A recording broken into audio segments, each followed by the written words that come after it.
आज का ये सुंदर मंगल प्रभात हो सकता है इस पृथ्वी पर, इस मृत्यु लोक पर कई सारे जीव शरीरों की जीवन की यात्रा का अंतिम पड़ाव हो। यह भी तो हो सकता है आज का ये सुंदर मंगल प्रभात इस पृथ्वी पर, इस मृत्यु लोक पर कई सारे जीव शरीरों की जीवन की यात्रा का नया प्रारंभ हो। हम दोनों प्रकार के जीव शरीरों की आगे की कल्याणकारी मंगलमय जीवन यात्रा के लिए हमारी सभी की ओर से इस दिव्य स्थान से, पवित्र स्थान से शुभकामनाएं प्रार्थते हैं।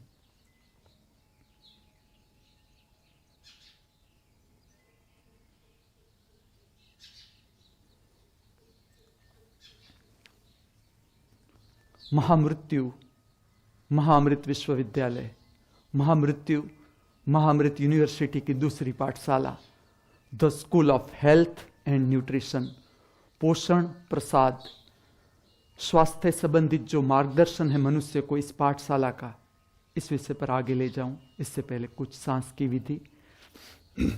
प्रथम प्रक्रिया इस तरह से करेंगे, दंत पंक्ति को हम जोड़ देंगे, पूरी खोल देंगे। इस तरह से हम सांस को खींचेंगे भीतर आवाज के साथ।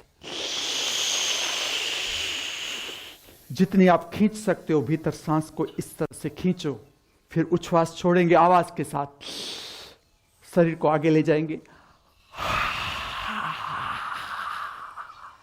पूरी उच्छ्वास को बाहर फेंक दो, शरीर को पूरा आगे ले जाकर पूरी उच्छ्वास को बाहर फेंक दो, फिर से सांस को अंदर खींचो।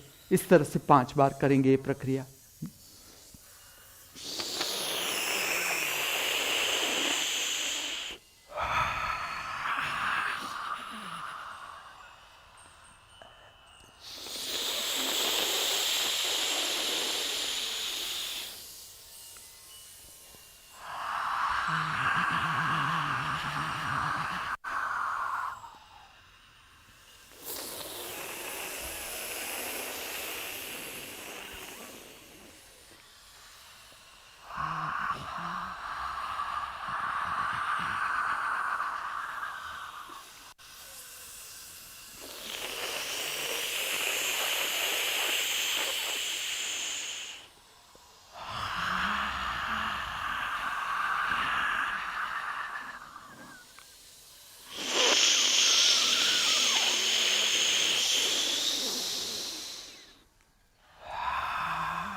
पांच बार प्रक्रिया समाप्त होते ही रीढ़ को सीधा रखे, चेहरे को सीधा रखे, आंखों को हल्की सी बंद करे, ध्यान केंद्रित करे तीसरा नेत्र दो भ्रमर के बीच।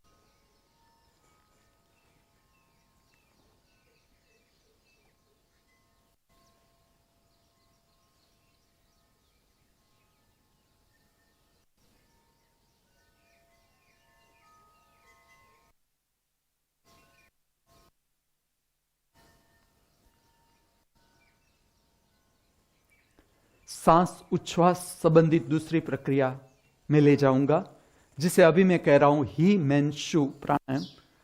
इसका मैं समझाऊंगा the school of spiritual science में, लेकिन अभी ये पहली प्रक्रिया करवा रहा हूं। राइट हैंड, जिसका राइट थंब, इसके साथ आपका राइट नॉस्ट्रिल जो नाक का छिद्र है उसे बंद कर दे, राइट साइड। लेफ्ट साइड से हम सांस को भरेंगे और जब सांस भर जाएगी तुरंत हम उच्छ्वास मुक्त करेंगे। किस तरह से? दाढ़ी को हम टच करेंगे गले के साथ, वहां से आप सांस को भरेंगे। आप देखो कितनी क्षमता है फेफड़े की। अगर आपकी क्षमता पूर्ण है फेफड़े की ऑक्सीजन भरने की, तो जब तक आप ऊपर ले जाओगे चेहरा तब तक आप सांस को खींच सकोगे। और जब पूरी सांस भर जाए धीरे धीरे धीरे आपका चेहरा नीचे ले आए और इसके साथ लेफ्ट नॉस्ट्रिल में से ही उच्छ्वास को मुक्त करें। चल प्रयत्न करें।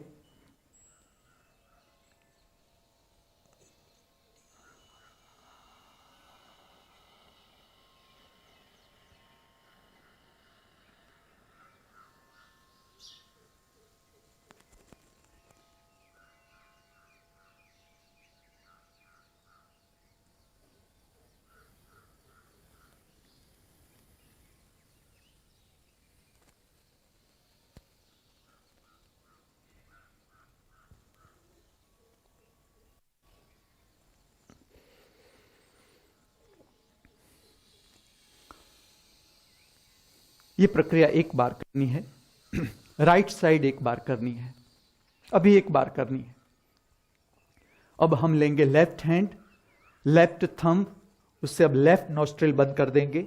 राइट हैंड साइड का जो नॉस्ट्रिल खुला है वहां से हम सांस को खींचेंगे, पूरा भरेंगे अंदर, और जब भर जाएगी हम उच्छ्वास को धीरे धीरे धीरे कंट्रोल के साथ बाहर फेंकेंगे। कंट्रोल के साथ सांस को भीतर लेंगे, पूरी सांस भरेंगे और पूरा उच्छ्वास बाहर फेंकेंगे। हाँ? प्रयत्न करें।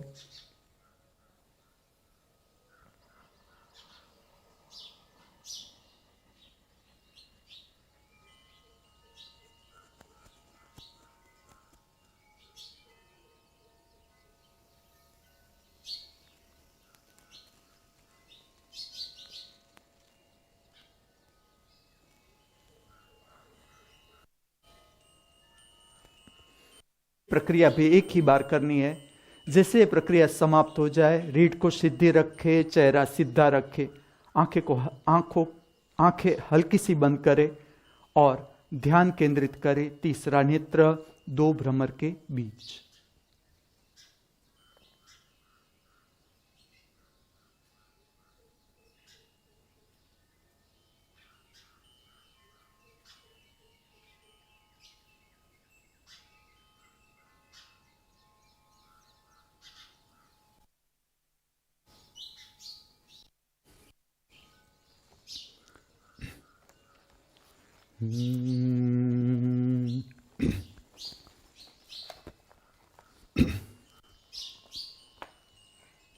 माटी कहे कुंभार को तू क्या रौंदे मोहे। माटी कहे कुंभार को तू क्या रौंदे मोहे। एक दिन ऐसा होएगा मैं रोंदूंगी तो है, मैं रोंदूंगी तो है। माटी कहे कुंभार को तू क्या रौंदे मोहे। एक दिन ऐसा होएगा मैं रोंदूंगी तो है, मैं रोंदूंगी तो आए हैं तो जाएंगे राजा रंक फकीर, आए हैं तो जाएंगे राजा रंक फकीर। एक सिंहासन चढ़ी चले, एक बंधे जंजीर, दुर्बल को ना सताइए, जाकी मोटी हाय, दुर्बल को ना सताइए, जाकी मोटी हाय।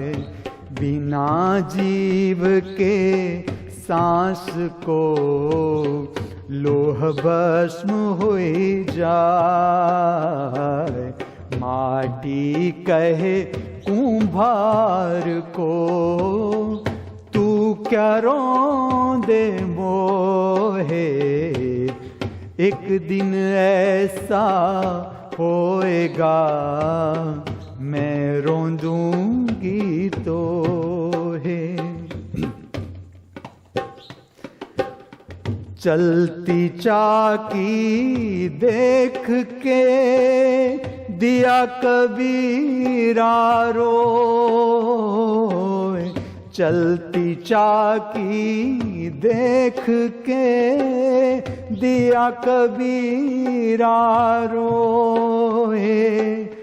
दो पाटन के बीच में बाकी बचा न कोई, दुख में सुमिरन सब करे, सुख में करे ना कोई, दुख में सुमिरन सब करे, सुख में करे ना कोई। जो सुख में सुमिरन करे, दुख काहे को होई, जो सुख में सुमिरन करे, दुख काहे को होई। माटी कहे कुम्हार को, तू क्या रोंदे मोहे, एक दिन ऐसा होएगा मैं रोंदूंगी तो है। पत्ता टूटा डाल से ले गई पवन उड़ाए, पत्ता टूटा डाल से ले गई पवन उड़ाए। अब के बिछड़े कब मिलेंगे, दूर पड़ेंगे जाए। कबीर आप ठगाइए और न ठगिए कोई, कबीर आप ठगाइए और न ठगिए कोई। आप ठगे सुख उपजे और ठगे दुख होई, आप ठगे सुख उपजे और ठगे दुख होई। माटी कहे कुम्हार को, तू क्या रोंदे मोहे, एक दिन ऐसा होएगा मैं रोंदूंगी तो है। एक दिन ऐसा होएगा मैं रोंदूंगी तो है।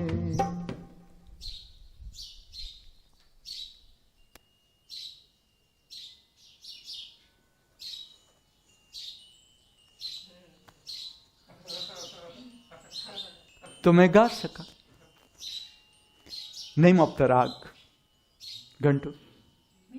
यस करेक्ट, मिश्र पहाड़ी। घंटू भी जान लिया, देखो मिश्र पहाड़ी। अगर मैं गा सका तो आप गा ही सकते हो, और आप गा सकते हो तो पूरा जगत गा सकता है, नाच सकता है। और इसी तरह से जो हम नए युग का स्वागत कर रहे हैं, इसी तरह से कि नया युग ऐसा होना चाहिए कि हर एक मनुष्य हंसता नाचता गाता नई सुबह का स्वागत करे, नए सूर्य के किरणों का स्वागत करे, हम नए दिन का स्वागत करें, नए जीवन का स्वागत करें, नई समझ के साथ the school of health and nutrition का पोषण संबंधित, प्रसाद संबंधित मार्गदर्शन। शरीर का एक हिस्सा है जिसे हम शारीरिक तल कहें, जिसकी समझ ये है कि उसके 4 शक्ति केंद्र, मूलाधार चक्र, पेट का केंद्र, हृदय चक्र, कंठ चक्र। और जब हम करीब आते हैं हमारे, तो जो जानना है हमें, हमारे शरीर को जानना है, पूरा जानना है, शरीर को पूरा जानना है। देखो आप, जो जीवन के अंतिम सांस तक मनुष्य शरीर को पकड़े हुए बैठा है, उसका इतना ही कारण है कि जब जीवन हाथ में था तुमने जीवन को जाना नहीं पूरे रूप से। जो हमारा जीवन प्रकट होता है 3 रूप में प्रकट होता है, 3 तल पर प्रकट होता है। और जब तक हम उसको पूरा नहीं जानते, तुम्हारी लालसा बनी रहेगी जीवन के साथ। अनुभव करो, जब तक तुम जीवन को पूरा नहीं जानोगे तब तक तुम्हारी लालसा बनेगी कि अभी एक और सांस चाहिए, अभी एक और सांस चाहिए, अभी कुछ चाहिए। जब तुम पूरा जीवन को जान लोगे, जो 3 तल पर प्रकट हो रहा है, शरीर, मन, आत्मा, आत्मा मतलब अंतरावकाश, तीनों तल को तुम पूरा जान लो, तुम्हारी जीवन में वो लालसा नहीं रहेगी, तुम्हारी मुक्ति हो जाएगी, तुम ऊपर चले जाओगे, नए जीवन की ओर चले जाओगे। जीवन समाप्त नहीं होता, समझ लो, जीवन कभी भी समाप्त नहीं होता, जीवन रूपांतरित हो जाता है महाजीवन में। यही जो मनुष्य की आज समझ की कमी है, ये कमी है कि जीवन समाप्त नहीं होता, जीवन रूपांतरित होता है। जो जानता है, जान लेता है, दर्शन कर लेता है जीवन का, वो ये समझता है, ये जान लेता है कि जीवन समाप्त होता ही नहीं, जीवन महाजीवन में रूपांतरित हो जाता है। मनुष्य अंतिम अवस्था नहीं है। जो महाजीवन का दर्शन है या महाजीवन की समझ है, उसे तुम कहो बुद्धत्व, या वो भगवत्ता, भगवान अवस्था है मनुष्य में, मनुष्य देह में। भगवान ऐसा नहीं कि मनुष्य से बाहर हो, मनुष्य के देह से बाहर हो, कभी नहीं। परमात्मा सब मनुष्य के भीतर मौजूद है, और परमात्मा और कुछ नहीं, अंदर का अवकाश, भीतर का अवकाश, जिसे तुम आत्मा कहो। जब एक व्यक्ति का अपना अंदर का आकाश है, उसे आत्मा कहा जाता है। और परम अवकाश है, जो हर व्यक्ति के अंदर का आकाश है, उसके साथ मिलन हो जाता है। पूर्ण आकाश का, हर एक जीव के भीतर जो आकाश है, भीतर का सूक्ष्म आकाश, संपूर्ण आकाश, जिस तरह से बाहर आकाश है, तो वो परमात्मा हो जाता है। परम अवकाश को जो प्राप्त कर लेता है, जो अपने भीतर का आत्मा प्राप्त कर लेता है, अवकाश प्राप्त कर लेता है, वो कहा जाता है आत्मवान। और जो पूरा अवकाश प्राप्त कर लेता है, जो हर जीव के अंदर मौजूद है, जो अपने को समझ लेता है, हर जीव को समझ लेता है, जो अपना जीवन जान लेता है, वो जीवन के सब रहस्य जान लेता है। तो जब हम हमारे करीब आते हैं तो हमें जानना है वो है शरीर। शरीर किस तरह से काम करता है। शरीर के जो मुख्य 4 शक्ति केंद्र, शरीर के तल पर, जो जहां भौतिक शरीर नियंत्रित होता है, भौतिक शरीर की शक्ति नियंत्रित होती है। जो जैव रासायनिक प्रक्रिया है, जीवन को चलाने की जो प्रक्रिया है, भीतर सूक्ष्म से सूक्ष्म प्रक्रिया है, अपने आप चलती है, अपने आप चलती है। उसका एक भाग है भौतिक तल पर ये शक्तियां नियंत्रित होती है। इसके 4 स्थान शक्ति केंद्र, एक मूलाधार चक्र पेट से नीचे, एक पेट स्वयं, पेट नाभि केंद्र, तीसरा हृदय चक्र, चौथा विशुद्धि चक्र, कंठ चक्र। और ये सारे चक्र का अनुभव हम करते हैं, फिर भी उसके ऊपर हमारा ध्यान नहीं है। इसके ऊपर तुम्हारा ध्यान ले जाना है, जरूरी है। मूलाधार चक्र जो सबसे नीचे का हिस्सा है, नीचा पेट से नीचे का जो चक्र है, वहां 2 प्रकार की शक्तियां नियंत्रित होती है। एक, जब तुम्हारे में शक्ति जब तुम भोजन से शक्ति लेते हो, उसका प्रमाण जब शरीर के लिए जो जरूरी थी वो शक्ति शरीर को मिल जाती है, और जो जरूरत से ज्यादा शक्ति होती है वो संचय होती है। वो जब संचय होती है तो एक समय आता है तुम्हारे भीतर काम वासना जगती है, वासना का भाव जगता है, काम वासना का भाव जगता है। काम वासना और कुछ भी नहीं, जरूरत से ज्यादा भोजन से प्राप्त हुई शक्ति। और जब काम वासना जगती है उसके साथ साथ ही विचार जगते हैं। ये कोई अलग नहीं, ये खाली भाषा का ढंग है, भाषा का अपना लिमिटेशन है। भाषा से तुम सत्य के बारे में समझा सकते हो, सत्य नहीं, ये समझ लेना। भाषा सत्य के बारे में बताती है। कोई भी वक्तव्य है जो सत्य के ऊपर दिया जाता है वो सत्य के बारे में बताता है, सत्य नहीं। सत्य तुम्हारा अपना अनुभव है और सबको करना है। सत्य दर्शन का भाग है, सत्य अनुभव का भाग है। खाली सत्य तोते की तरह नहीं रट लेना है कि हमने एक श्लोक जो कृष्ण ने बोला, कृष्ण ने जानकर बोला, वो हमने रट लिया कि मैं जन्मों जन्म से हूं और जन्मों जन्म तक रहूंगा। यह कृष्ण का अनुभव है, हमारा नहीं। तो जो सत्य है वो दर्शन की बात है, सत्य अनुभव का विषय है।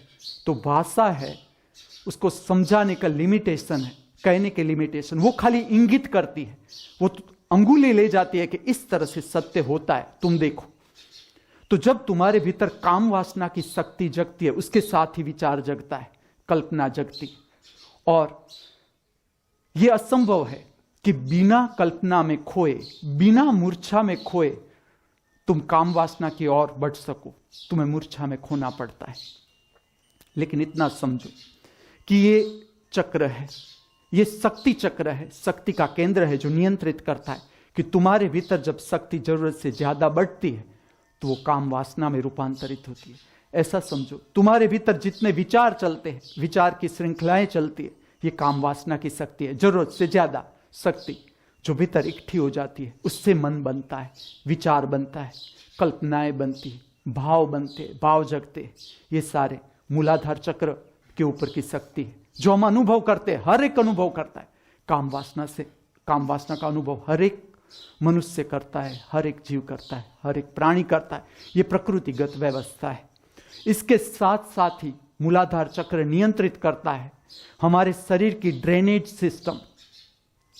जो हमारे शरीर में जो विषाक्त पदार्थ है उसको बाहर फेंकने की व्यवस्था का जो नियंत्रण है वो भी यही। इसलिए इसे मूलाधार चक्र कहा गया। अगर तुम्हारे भीतर जो विषाक्त पदार्थ बन रहे हैं, जो बोझिल पदार्थ है, जो शरीर को जरूरत नहीं है, जीवन के लिए जरूरी नहीं है, ये पदार्थ बाहर फेंकने चाहिए। अगर ये ठीक से बाहर फेंके न गए तुम्हारे भीतर रोग बनेंगे। आज पृथ्वी पर जितने भी रोग है इसका इतना ही कारण है कि मनुष्य का पेट खराब होता जा रहा है, मनुष्य फंसता जा रहा है। बाहर तुम्हें बहुत विकास लग रहा है कि विज्ञान विकस रहा है, मेडिकल साइंस विकस रहा है, लेकिन जब तुम धर्म में काम करोगे, अपने पर काम करोगे, आध्यात्म में काम करोगे, जो मैं एक विज्ञान इंट्रोड्यूस कर रहा हूं, स्पिरिचुअल साइंस, आध्यात्मिक विज्ञान जैसे जैसे प्रकट होता जाएगा, मनुष्य का स्वास्थ्य का ज्ञान बढ़ता जाएगा। आज मनुष्य का स्वास्थ्य का ज्ञान नहीं है। मनुष्य जो काम कर रहा है वो रोगों पर काम हो रहा है। आज जिसे तुम विकास कह रहे हो, मेडिकल साइंस जो विकस रहा है वो रोगों के ऊपर विकस रहा है, स्वास्थ्य के ऊपर नहीं विकस रहा है। स्वास्थ्य के ऊपर जब मनुष्य की समझ होगी तब पता चल जाएगा कि जो पेट की बीमारियां हैं वो तो कारण है। हर एक रोग की जड़ पेट में है। हर एक रोग, मैं कहता हूं हर एक रोग जिसे मैं इतने तक कहता हूं, आनुवांशिक रोग जिसे तुम कहते हो हेरिडिटरी रोग, इसकी जड़ भी पेट में है। जब तक तुम्हारा इतना पेट अस्वस्थ हो जाता है, इतना पेट अस्वस्थ हो जाता है कि वो एक जन्म पूरा होता है तो दूसरे जन्म में बहती है वो शक्ति। समझ लो कि जो जन्मों की व्यवस्था है वो भी इसी तरह से है कि जो आज इस जन्म में मुझे जन्म से जो तकलीफ है वो आज की तकलीफ नहीं है, वो पिछले जन्म की तकलीफ है। पिछले जन्म मैंने जहां शक्ति पूरी हुई मेरी, जो विकृत शक्ति है वो आगे भी जाती है, इसलिए संभलना है। ये बात हम करेंगे स्कूल ऑफ स्पिरिचुअल साइंस में। अभी मैं समझा रहा हूं पोषण प्रसाद का क्षेत्र। तो जो समझना है हमें वो ये समझना है कि सारी बीमारियों की जड़ पेट है। इस पर तुम्हें ध्यान देना है, दोनों को ध्यान देना है। जो खाली शारीरिक तल का स्वास्थ्य अच्छा रखना चाहते हैं, मानसिक स्वास्थ्य अच्छा रखना चाहते, उसे भी ध्यान देना है कि तुम ठीक से देखो तुम्हारा पेट कैसा है। मैं तो जो काम करना चाहते हैं संसार में, ऐसे रिसर्च वर्क करना चाहते हैं, मैं रिसर्च दूंगा कि जब साइकियाट्रिस्ट के पास कोई पेशेंट आता है, मानसिक रोग की फरियाद लेकर आता है कि उसके जीवन में मानसिक रोग शुरू हो गया, मानसिक तकलीफ, असंतुलन शुरू हो गया, तुम उसका पेट के बारे में पूछो, पेट कैसा है। तुम उसको व्यायाम के बारे में पूछो, कितना व्यायाम करते हो तुम। श्रम जीवन, पूरा दिन है, तुम कितना श्रम करते हो। तुम्हारा पेट किस तरह से साफ होता है, सुबह में पेट साफ हो जाता है, मानसिक बीमारी शुरू हो जाती है। शारीरिक तल पर तुम जब हल नहीं करोगे ये काम, मन पकड़ लेगा। तुम देखना, मन की सारी अस्वस्थता पेट के साथ जुड़ी। ये तो खाली मैं जो शरीर पर रहना चाहते हैं, जो मन के आसपास काम करना चाहते हैं, वैसे तो ये कभी हो ही नहीं सकता जब तक तुम पूरा जीवन नहीं समझ लोगे। स्वस्थता तुम्हारे, परम स्वस्थता तुम्हारे हाथ में नहीं आ सकती, क्योंकि विकास है, स्वस्थता भी विकास है, परम विकास है। परमात्मा का अर्थ ही है परम विकासमान, जो कहीं भी ठहरा नहीं। धर्म इसलिए जरूरी है मनुष्य के जीवन में, जो तुम्हें विस्तार का ज्ञान देता है। धर्म जड़ता कभी नहीं हो सकती। धर्म अगर जड़ है तो वो धर्म नहीं हो सकता, क्योंकि धर्म तुम्हें अनंत की ओर ले जाने के लिए है। तो सारी की सारी बीमारियां हैं वो पेट संबंधित बीमारियां, उसकी जड़ पेट में है। ये धन्वंतरी ने जाना था, क्योंकि वो जागरूक थे, उसमें उतरा, आयुर्वेद उतरा उसमें। वो भीतर से होते हैं, भीतर से चिकित्सक होता है। तुम्हारा स्वभाव भीतर से चिकित्सक होता है। मैं था, मुझे भीतर से शौक था चिकित्सा का, भीतर से। धन्वंतरी भीतर से चिकित्सक थे, तो उसमें उतरा आयुर्वेद का विज्ञान उतरा। तुम अगर आयुर्वेद को तुम ठीक से जानो, आयुर्वेद का अर्थ है जो तुम्हें आयुष्य देता है, और आयुष्य का अर्थ खाली जीवन की लंबाई नहीं, लंबाई, पौड़ाई, ऊंचाई या गहराई, पूरे शरीर, मन, आत्मा का स्वास्थ्य है।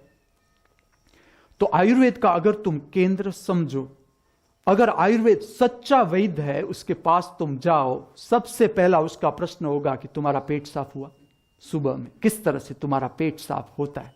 तुम्हारे पेट की दशा क्या है? गैस, एसिडिटी, कॉन्स्टिपेशन, या एक से ज्यादा बार जाना, डिसेंट्री, डायरिया, ये सारी पेट की अस्वस्थता है। इसमें सारी बीमारियों की जड़ है। और ड्रेनेज सिस्टम जो है, तुम देखो जरा, तुम मकान में भी देखना, जिस मकान की ड्रेनेज सिस्टम ठीक नहीं है वहां रोग होंगे। देखना, अगर तुम जैसे अपने को जानोगे, तुम बाहर का एटमॉस्फेयर भी समझ सकते। तुम बंगले का दर्शन करके, अभी बंगले में तुम गए भी नहीं, तुम बंगले के बाहर खड़े हो, घर के बाहर खड़े हो, तुम्हें पता चल सकता है कि भीतर क्या हो रहा है। उसकी तरंगे आती है। जब मनुष्य कहीं भी रहता है तो उसकी तरंगे है, आत्मिक तरंगे है, सूक्ष्म तरंगे, जिसे कहा जाता है ओरा। ओरा का विज्ञान डेवलप हो रहा है कि मनुष्य किस अवस्था में है। तुम ओरा के ऊपर से, ओरा के अभ्यास के ऊपर से पता चल सकता है कि मनुष्य की विक्षिप्तता कितनी है भीतर। और जो विक्षिप्तता है और कुछ भी नहीं, शक्ति बिखर गई तुम्हारे भीतर। जो शक्ति ठीक से ठीक स्थान पर पहुंचनी चाहिए, एक शक्ति दूसरी शक्ति में ठीक से रूपांतरित होनी चाहिए, वो नहीं हुई। भीतर बाधा आ गई, कोई चेता तंत्र में बाधा आ गई, जो तंत्र था रुद्राभिषण तंत्र में बाधा आ गई। वो शक्ति की बाधाएं कि ठीक से रूपांतरित न हुई तो वो रोग में बदल जाती है, जिससे हम कहते हैं रोग। तो पूरी की पूरी जो शरीर की ड्रेनेज सिस्टम है, जिसमें यूरिन पास होता है, पेशाब बाहर फेंका जाता है, पसीना बाहर फेंका जाता है, मल बाहर फेंका जाता है, वो ठीक होनी चाहिए। और वो नियंत्रित होता है मूलाधार चक्र में। जो मैं तुम्हें सुबह का ध्यान बताता हूं, वो बहुत आवश्यक ध्यान है, जिसे जानना है, जिसे उठना है ऊपर की ओर। उसे ये जानना पड़ेगा कि सुबह में जब तुम जागते हो तब अंदर क्या चल रहा है, तुम्हारे भीतर क्या चल रहा है। खोना नहीं है, ये अनुभव खोना नहीं है। चाहे तुम्हें कितना ही सुबह में कंटाड़ा लगे, अस्वस्थता लगे, मजा न लगे, लेकिन वो जानना है कि मजा न लगना मतलब क्या, कंटाड़ा आना मतलब क्या। इसको संबंध है मूलाधार चक्र की संवेदनाओं के साथ। तुम्हारे भीतर मूलाधार चक्र जब गड़बड़ होता है, पेट गड़बड़ होता है, तो मूलाधार चक्र भी गड़बड़ होता है। ये सारे चक्र एक दूसरे के साथ मिले हुए कि एक चक्र गड़बड़ हो जाता है तो दूसरे चक्र भी गड़बड़, उसका प्रकाश भी गड़बड़ हो जाता है। और पेट बीच का चक्र है तो मूलाधार चक्र है। तुम्हारे सुबह में जब तुम जागते हो, अभी मल तैयार हो रहा है, तुम्हारे भीतर मल तैयार हो रहा है, तो तुम्हें वो अवस्था को ठीक से दर्शन करना है। जो ध्यान जानते हैं या सीखने का प्रयत्न करते हैं, उसके लिए जो पहला आवश्यक ध्यान है वो सुबह में डायरेक्ट उठ के भीतर का दर्शन करना कि कैसा है हमारे भीतर का माहौल, कैसा है अभी पूरा देखो तुम, क्योंकि ये सारी संवेदनाएं मूलाधार चक्र से संबंधित है। 4 बजे के बाद तुम्हारे भीतर मल बनना शुरू होता है। जो भोजन तुमने शाम को लिया है वो मल तैयार हो रहा है, तुम्हारे भीतर बाहर निकल जाने के लिए तैयार होता है। मूत्र तैयार होता है, जो जरूरत से ज्यादा पानी है तुम्हारे भीतर वो तैयार होता है। और इसके साथ काम वासना की शक्ति जागती है। तुम देखना कि इसके साथ साथ ही काम वासना की शक्ति जागती है। विचार का जो फ्लो है, 4 बजे के बाद अगर साधक सोएगा तो ये अनुभव करेगा कि भीतर बहुत बहुत ऐसे विचार चलते हैं। जब तुम्हारे भीतर मल बनता है तुम पकड़ नहीं सकते विचार का स्वरूप। इसका क्या कारण है कि इतने विचार चलते हैं कि तुम पकड़ भी नहीं सकते कि विचार क्या है। जब तुम निद्रा का अभ्यास करते जाओगे तो अंतिम निद्रा ऐसी होती है। उसका इतना ही कारण है कि जब मल बनता है तो पूरा शरीर का रुधिर मल की ओर, मड़ाशय की ओर जाता है, एनस की ओर जाता है। वो फेंकने की तैयारी कर रहा है शरीर भीतर से, तो पूरा शरीर का रुधिर जो है वो मड़ाशय की ओर जा रहा है। अगर तुम्हारा शरीर स्वस्थ है और मड़ बना है भीतर तो वो मल को बाहर फेंकने के लिए जाता है। उसके साथ मन में जो विचार चलते हैं उसकी धाराएं भी बदल जाती है, सांस बदल जाते हैं, तुम्हारे भीतर के सांस उच्छ्वास बदल जाते हैं। जो विचार की प्रक्रिया है उसको सांस उच्छ्वास के साथ संबंध है। ये मूलाधार चक्र जिसकी संवेदना तुम अनुभवते हो। और जब संवेदना तुम अनुभव करो, तुम्हें काम वासना के प्रति उपेक्षा नहीं करनी है। समझना, काम वासना को समझना है। जिसे काम वासना से ऊपर उठना है या जिसे काम वासना की गहराई में जाना है, मैं दोनों के लिए कहता हूं, उसे काम वासना की शक्ति को जानना है। काम वासना की शक्ति मतलब तुम समझो कि एक शरीर एक संभोग में एक दूसरा शरीर बना सकता है। तुम समझो कि कितनी शक्ति होगी। एटॉमिक एनर्जी कुछ भी नहीं, ऐसा प्रतिपल एनर्जी हमारे भीतर प्रकट हो रही है। इतनी शक्ति है हमारे पास, लेकिन उसके बारे में हम कुछ जानते नहीं, इसलिए शक्ति प्रकट होती है, बिखर जाती है। तो काम वासना की जो शक्ति है उसको जानना है, उसको समझना है। जो परम मुक्ति की दिशा में निकलता है उसे यह समझना है कि अभी काम वासना है मतलब बंधन है, अभी शक्ति है, काम वासना की शक्ति है तो विचार है। देखो, तुम ध्यान में जब बैठो तो तुम देखो कि विचार है, तो तुम देखो कि काम वासना है कि नहीं। मैं तुम्हें सच्चा कहता हूं या गलत तुम पकड़ सकते हो। तुम भीतर देखो कि काम वासना है कि नहीं, साथ में देखो कि विचार है कि नहीं, कल्पना है कि नहीं। और ये मूलाधार जिसे कहा गया मूल आधार शक्ति है। शक्ति को तुम किस तरह से उसका उपयोग करते हो ये तुम्हारे हाथ में। तुम जीवन को कितना ऊपर उठाना चाहते हो। जीवन कोई बाहर की बात नहीं है, जीवन कहीं बाहर से नहीं आता है, जीवन भीतर से प्रकट होता है, हमारे भीतर से प्रकट होता है। शक्ति कोई बाहर नहीं, शक्ति तुम्हारे भीतर है। तुम तुम्हारी शक्ति से अनजान हो, जिससे मैं परिचित कर रहा हूं। दूसरा स्थान है पेट। जैसे कि काम वासना की संवेदना, उसका अर्थ है मूलाधार चक्र सक्रिय होता है तुम्हारे भीतर। तो तुम्हें जानना है, जब काम वासना का भाव तुम्हारे भीतर, तुम्हें पता नहीं, काम वासना का विचार तुम्हारे भीतर आया कि तुम समझो काम तुम्हारे भीतर सक्रिय हो रहा है। काम वासना का केंद्र तुम्हारे भीतर सक्रिय हो रहा है, तुम्हें अभी पता भी नहीं कि काम वासना की संवेदना को अभी तुमने जाना नहीं, और विचार पहले आ जाता है, तुम्हारे भीतर प्रकट हो जाता है।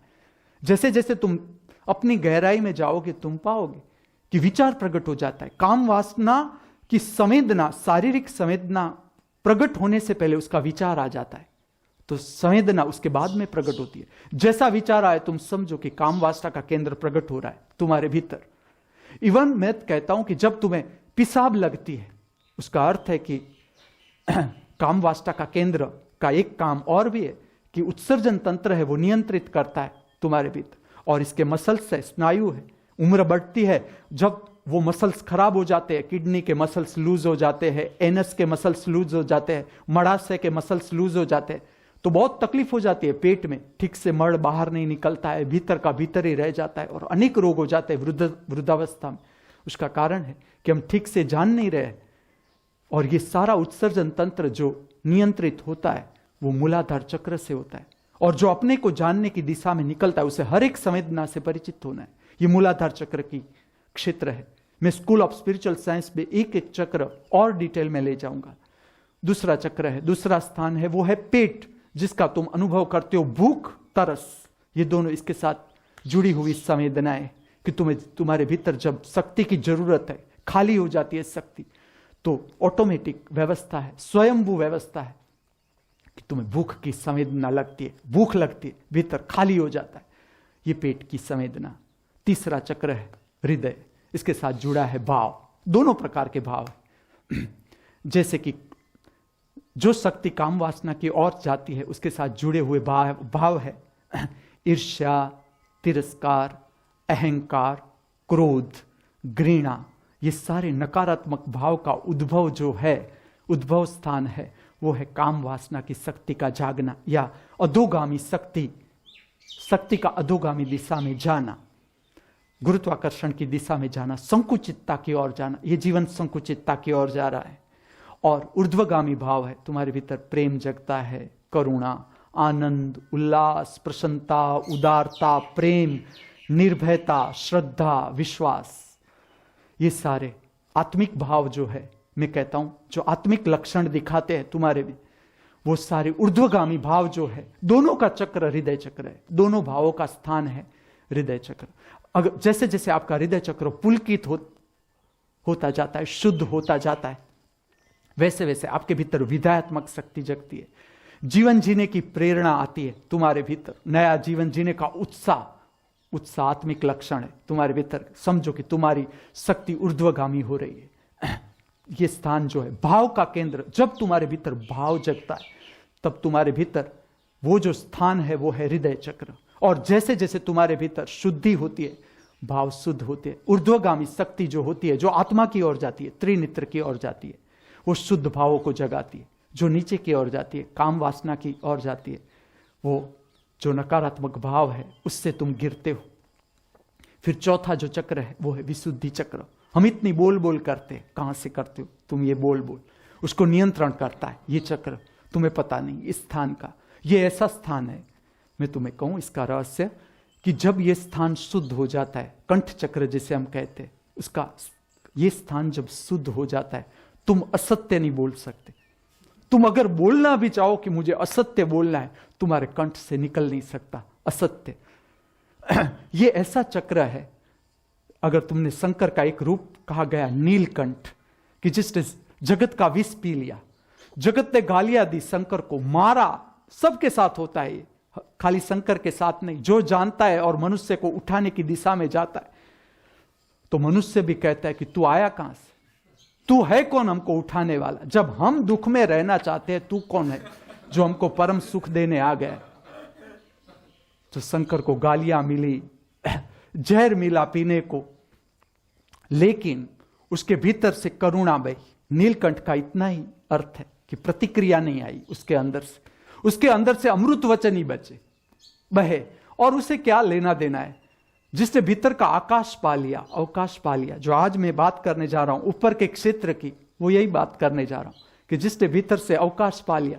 तुम ये जो अवकाश है, तुम 1000 पत्थर फेंको, चलो अवकाश पचा जाएगा, 1000 गालियां दो, चलो अवकाश को तुम, अवकाश तुम्हें एक भी गाली न देगा, वो तो ले ही लेगा तुम्हारी गाली। हां, जो विश्व में तुम्हारी गाली के तरंग जाएंगे वहां से आएगा जरूर, क्योंकि और है महारथी बैठे हैं, तुम एक गाली दोगे वो तमाचा मारेंगे तुम। तो जो ये स्थान है विशुद्धि चक्र, हम इतना बोलते हैं, उसके साथ बहुत से रहस्य जुड़े, कि जब विशुद्धि चक्र ठीक से शुद्ध होता है, तुम्हारे भीतर मौन छा जाता है, परम मौन। तुम आंख बंद करते हो, मौन छा जाता है, विचार नहीं बनता। जब विशुद्धि चक्र पूरा शुद्ध हो जाता है, तुम जरूरत से ज्यादा बोल ही नहीं सकते। तुम प्रयत्न करो कि मुझे बोलना है, अपने आप को खींच लेता है, भीतर से कॉलर पकड़ के खींच लेता है, चुप, बकवास बंद, औरों के कान खाए जा रहा है, चुप। ये विशुद्धि चक्र की निशानी।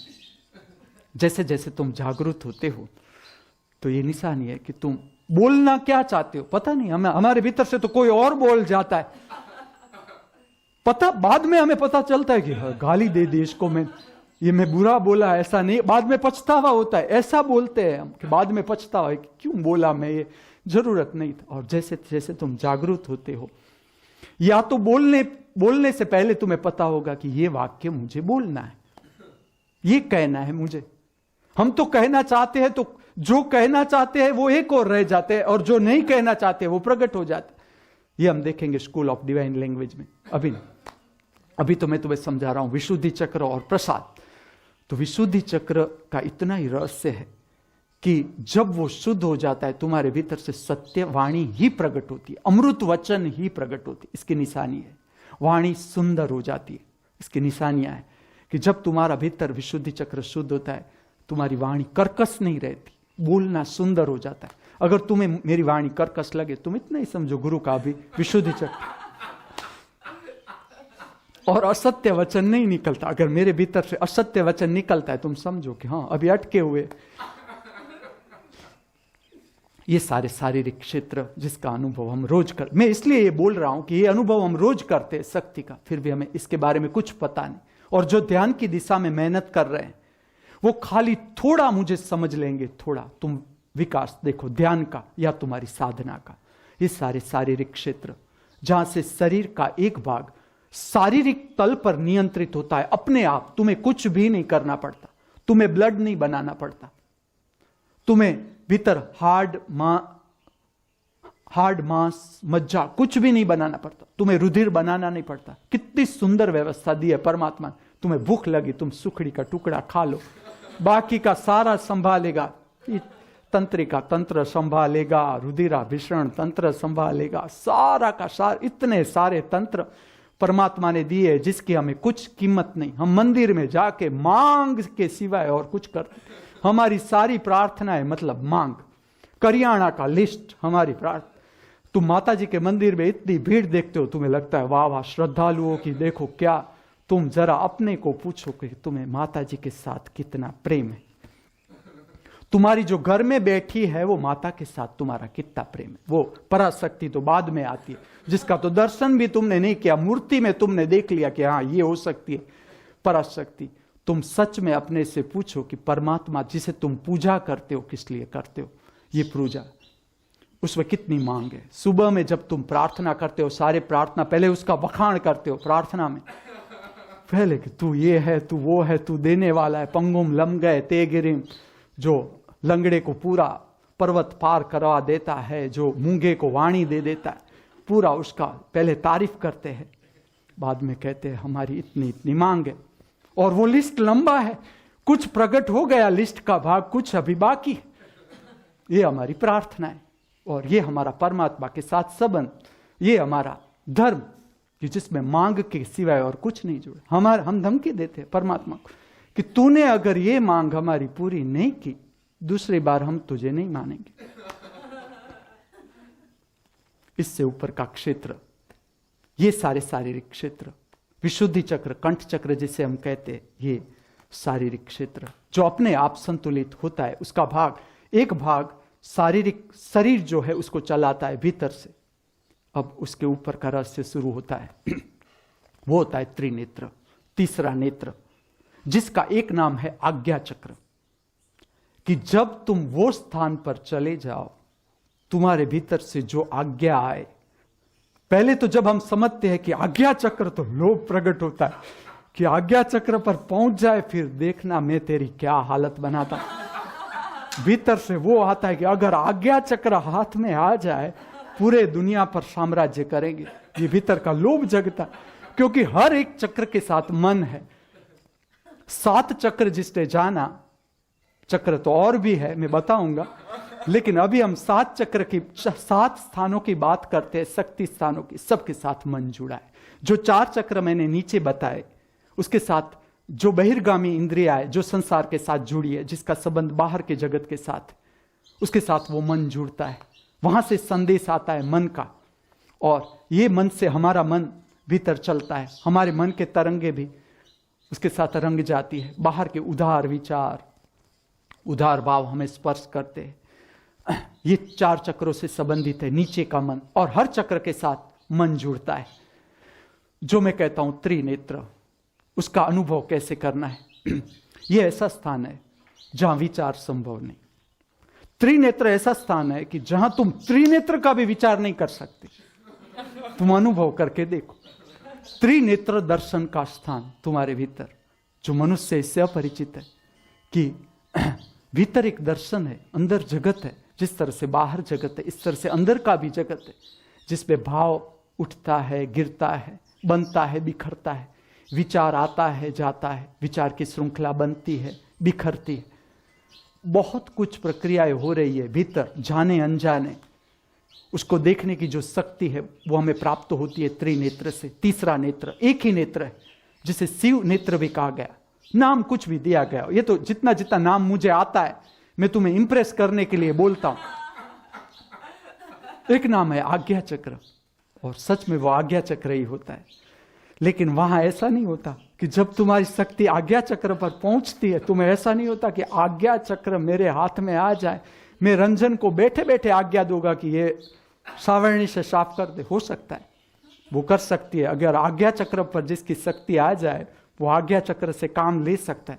लेकिन ये ऐसा चक्र है, यहां ऐसी खूबी है परमात्मा ने दी है कि जब तक तुम्हारा लोभ का भाव है, लोभ का भाव जुड़ता है मन से, समझो क्यों नहीं होता है इसका विज्ञान समझो। अगर तुम्हारे भीतर ऐसा लोभ है कि मेरे पास आज्ञा चक्र आने दो एक बार, फिर मैं ये जो अब्जोपति है इसको मैं भीतर से आज्ञा दूंगा कि अब जो तेरी संपत्ति है मेरे चरणों में डाल, नहीं हो सकता, ये नहीं हो सकता। क्योंकि लोभ का जो भाव है, जो किसी को हैरान करने का भाव है, वो जुड़ता है मन के साथ। वही मैं बता रहा हूं कि तुम त्रिनेत्र पर कल्पना करके देखो, हो ही नहीं सकती। त्रिनेत्र पर लोभ संभव नहीं। ये जो जितना मैं तुम्हें कहता हूं, कामना, वासना, ईर्ष्या, तिरस्कार, अहंकार, लोभ, ये भाव संभव नहीं जब तुम्हारी शक्ति आज्ञा चक्र पर पहुंच जाती है, त्रिनेत्र पर पहुंच जाती है। ये अज्ञात, जहां से अज्ञात जगत, जिसे कहा जाता है मिस्टीरियस पाथ, जिसने जाना कि ऐसा पथ कि जिसका वर्णन संभव ही नहीं। तुम वर्णन बहुत भाषा पर नियंत्रण चाहिए वो वर्णन करने के लिए, नहीं तो कुछ गड़बड़ कर दो, ऐसा वर्णन हो जाएगा कि चमत्कार जैसा लगने लगेगा। कोई चमत्कार नहीं। चमत्कार तब तक है जब तक हम जानते नहीं। जैसा तुम जान लोगे कुछ चमत्कार नहीं। और अगर देखो तो प्रतिपल चमत्कार है, दोनों ओर से तुम चल सकते हो। या प्रतिपल ये जीवन चमत्कार है कि दूसरी सांस आती कहां से। तुम जरा देखो तुम्हारी क्षमता, तुम्हारी सांस लेने की क्षमता है। जैसे जैसे जीवन आगे जाएगा तुम्हें पता चलेगा कि सांस लेने की भी हमारी क्षमता नहीं, कोई और देता है सांस, कोई और चलाता है। हमारी सांस उच्छ्वास अपने आप चलती है, हृदय की धड़कन अपने आप चलती है।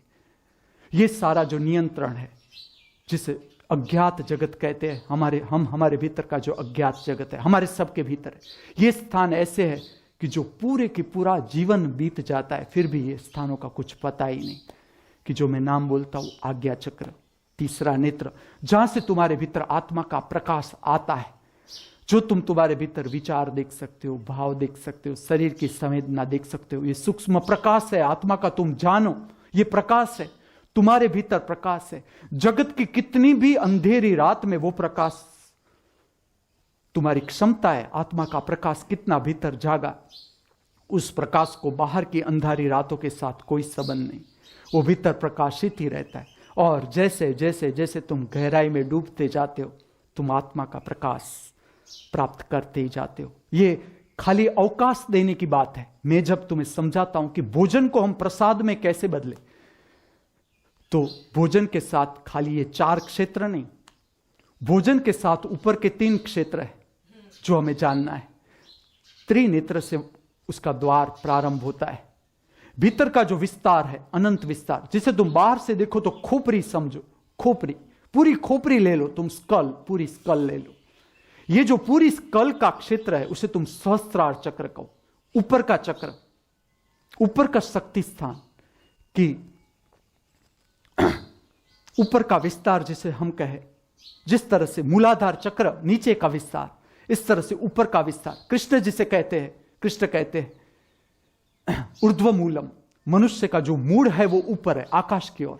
जिस तरह से वृक्ष का मूल नीचे है जमीन की ओर, इस तरह से मनुष्य उससे उल्टा है शीर्षासन, कि उसका जो मूड है ऊपर की ओर है, आकाश की ओर उसका मूड है। ये मूड और कुछ भी नहीं, तुम्हारे भीतर का सहस्त्रार चक्र। तुम्हें बाहर से लगेगा लिमिटेशन कि खाली खोपड़ी तो इतनी होती है, खोपड़ी इतनी नहीं। तुम देखो जरा, तुम्हारी 2 आंखें हैं, उसका विस्तार क्या होगा। लेकिन 2 आंखों के अंदर जो विचार चलते हैं, तुम देखो कितना परेशान करते हैं तुम। इतनी 2 आंखें होती है। चलो हेमा मालिनी की आंखें है तो थोड़ी बड़ी होगी, लेकिन फिर भी आंखें आंखें ही है। तुम बंद करो, विस्तार कितना, लेकिन ये विस्तार तुम डूबते जाओगे तो सूक्ष्म से सूक्ष्म, देखो कितना अनंत विस्तार। तुम देखो जरा, जब मैं आंख की विधि करवाता हूं, watch straight, left hand side, right hand side, up down, भीतर देखो कि कितना विस्तार है, अनंत। तुम अगर भीतर देखते जाओ देखते जाओ, तुम्हारे देखने की क्षमता कितनी, भीतर जितनी तुम क्षमता पाते जाओगे, तुम्हें पता चलेगा कि भीतर अनंत विस्तार। और ये जो शक्ति हमें प्राप्त होती है, ऊपर की शक्ति जो प्राप्त होती है, उसके स्थान है तो वो एक है त्रिनेत्र, आज्ञा चक्र, 2 भ्रमर के बीच, वहां से वो शुरू होता है। फिर जिसे मैं कहता हूं कि सहस्त्रार चक्र, तुम तुम्हारी खोपड़ी समझो, और खोपड़ी में तेल तो डालते ही है, शैम्पू से माथा धोते ही, तो उसके साथ आज्ञा चक्र भी प्रवाहित होता है। तुम्हें पता नहीं चलता लेकिन होता है, प्रभावित होता है।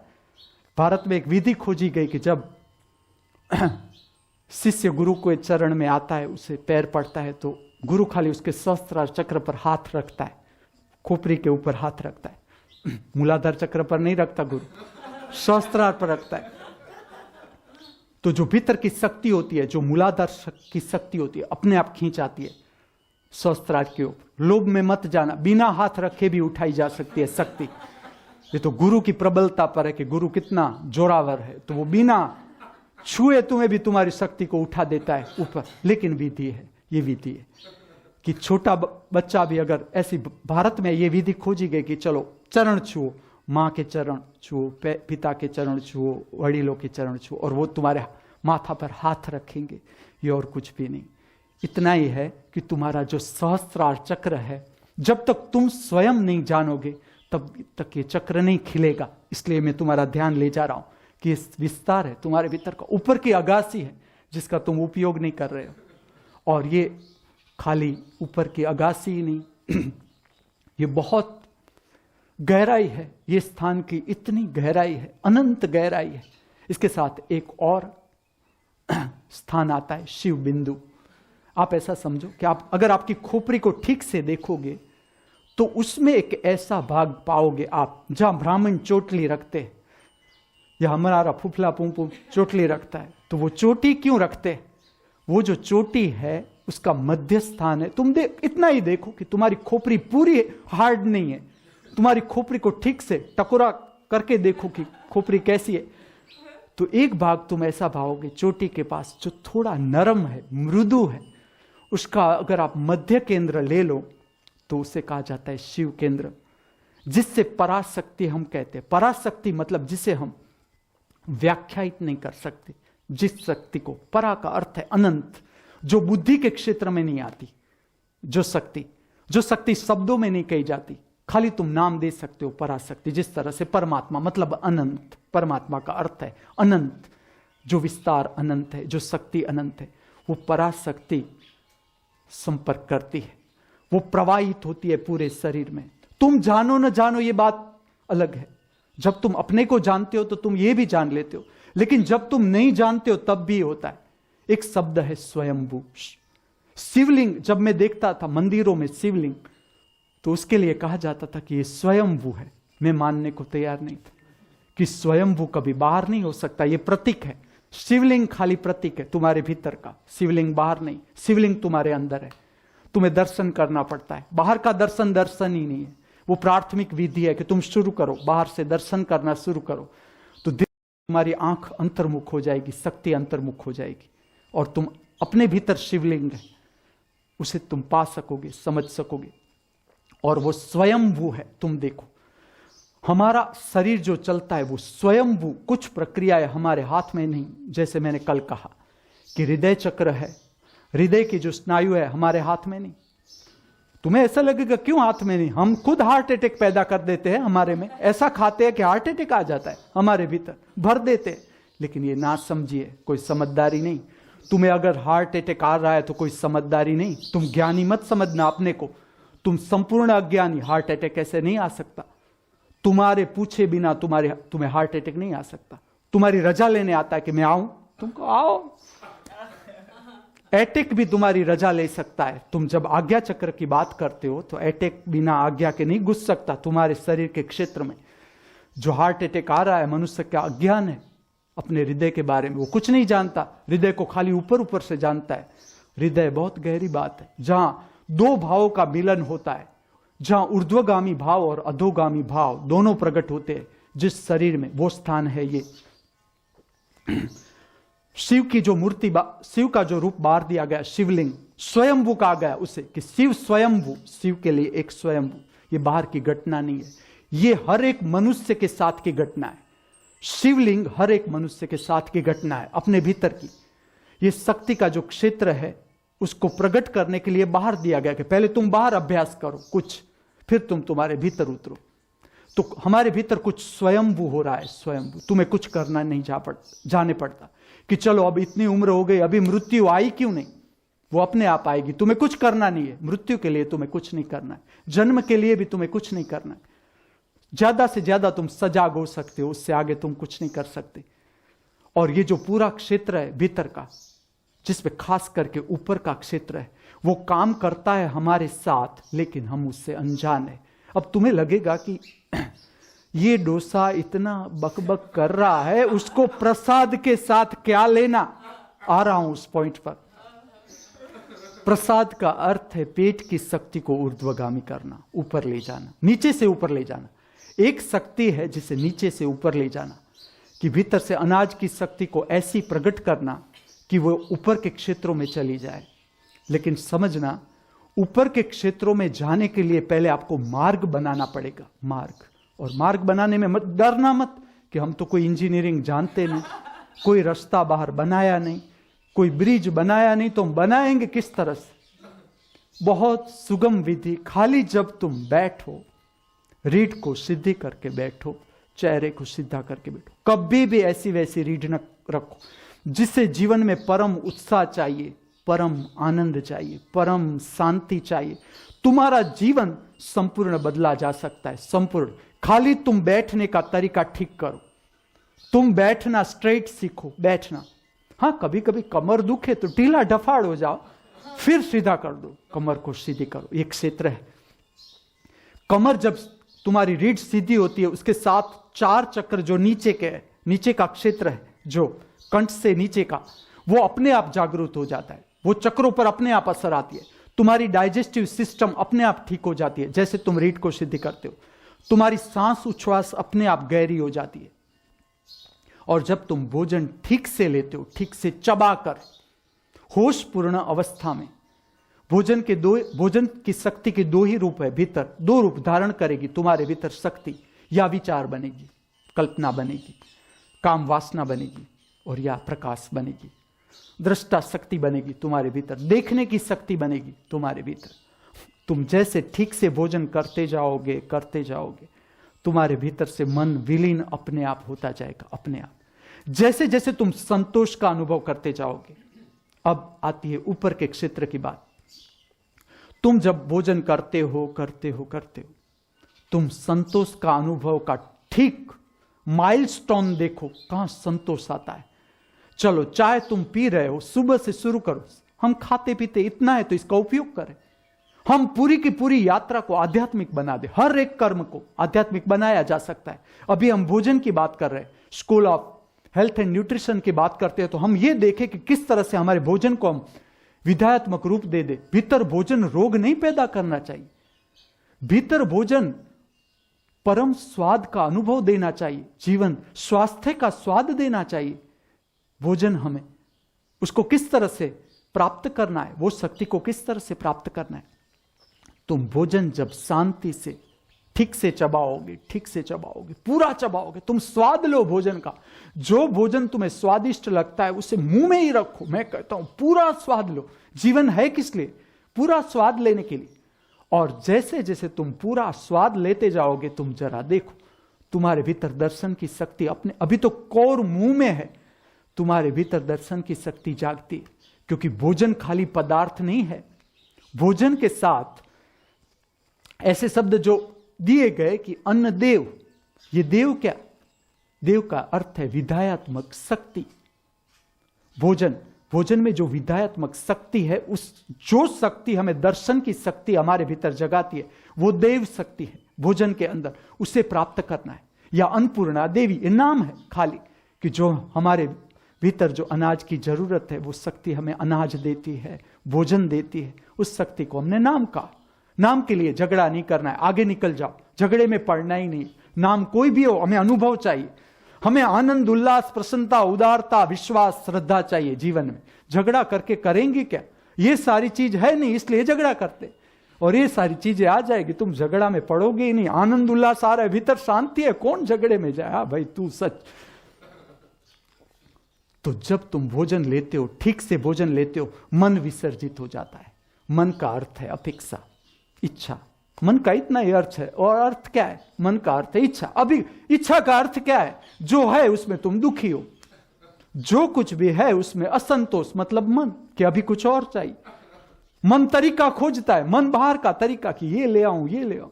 संसारी को, शैलेश को कभी भी उतावड़ नहीं करनी। अगर जीवन में प्रश्न आ गया है, संसारियों के प्रश्न ऐसे है कि तुम एक उकेलो, दूसरा खड़ा करके बैठ जाता है कि ये अभी ये नहीं उकला, दूसरा उकेलो, तीसरा लेकर बैठ जाता है। संसार के जो प्रश्न है, तुम ठीक से जो समझो, यहां तुम्हारी आगे भी यात्रा अटक गई थी। जो प्रॉब्लम तुम्हारे जीवन में आता है, वो इसलिए आता है कि पिछले जीवन में, आगे के जीवन में तुमने अभी वो प्रश्न ठीक से पार नहीं किया। वो खाली संसारी की बात नहीं, हमारी सबकी बात है, सबकी, कि तुम्हारे जीवन में अगर कोई प्रश्न आता है और तुम्हें हैरान करता है, किस लिए हैरान करता है? हैरान इसलिए करता है कि तुम्हारे भीतर अपेक्षा है, कुछ इच्छा है, वो इच्छा परिपूर्ण नहीं होती है, इसलिए तुम्हारे भीतर गड़बड़ होता है। जो मन गड़बड़ चलता है, वो तुम्हारी धारणाओं के कारण चलता है। और सबको पार करना ही है, जो अपनी मुश्किल है तुम्हें पार करनी है, शांति से, श्रद्धा से, विश्वास से। प्रश्न सॉल्व हो ही जाता है। आगे भी कितने ऐसे प्रश्न थे तुम्हें पता नहीं, तुम भूल गए, मुझे पता है तुम भूल गए। ऐसे प्रश्न थे तुम्हारे जीवन के कि तुम अश्रद्धा में आ गए थे।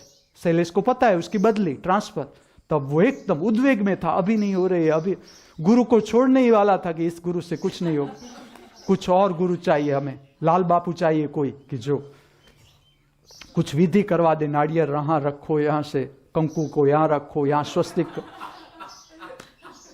और फिर ट्रांसफर हो गई। मैंने तो एक भी विधि नहीं करवाई। और ये भी जो प्रश्न है, प्रश्न कदम कदम पर आते जाएंगे, तुम ऐसा समझ, आते जाएंगे। और देखो तुम प्रश्न को खड़ा रखो उसे, वो थक जाएगा, खुद थक जाएगा। जीवन में प्रश्न आते, उसे खड़ा रखो, नहीं करना है सॉल्व। जब तक तुम कर सको तुम ट्राई करो, मैं तुम्हें देता हूं, तुम देखो तो सही कि ये विधि सही है कि नहीं है। तुम्हें जो काम करना है वो ये काम करना है, जो तुम कर सकते हो जरूर करो, तुम्हारी ओर से जो तुम कर सकते हो तुम करो। ये नीचे का क्षेत्र, गले से नीचे का क्षेत्र है। मैं तुम्हें और एक क्षेत्र बताता हूं कि त्रिनेत्र से ऊपर का क्षेत्र है, वो काम कर ही रहा है। हर एक जीव का अपना विकास है। हर जीव जो आता है वो कुछ अपना काम करने के लिए आता है, वो अपनी शक्ति खुद लाता है। बाप मां को चिंता करने की जरूरत नहीं है कि वो जब बेटा जन्म लेता है तो वो अपनी शक्ति खुद लेकर आता है। कई ऐसे रहस्य होते कि हम नहीं जान सकते, ऐसे स्कूल ऑफ स्पिरिचुअल साइंस पे मैं बात करूंगा, ऐसे रहस्य है। ऐसे यहां भी बहुत से ऐसे व्यक्ति है, मैं नाम जाहिर नहीं कर सकता, कुछ रहस्यों के साथ जुड़े हुए, क्योंकि ये सबका अपना अंगत होता है। लेकिन ऐसी घटना होती है कि समझो पिछले जन्म में एक व्यक्ति 12 साल मौन धारण कर लेता है और फिर उसका जन्म होता है। वो तुरंत बोलता नहीं, वो मौन में रहता है, क्योंकि मौन की शक्ति। लेकिन ये होता है कि मन तो जड़ ही है। पहले तो हम कोई भी प्रक्रिया को जड़ता के साथ लेते, मन मतलब जड़ता, निंजा, मन मतलब निंजा, जड़ता, कि हम जड़ता के साथ लेते कि ये मतलब ऐसा ही होना चाहिए।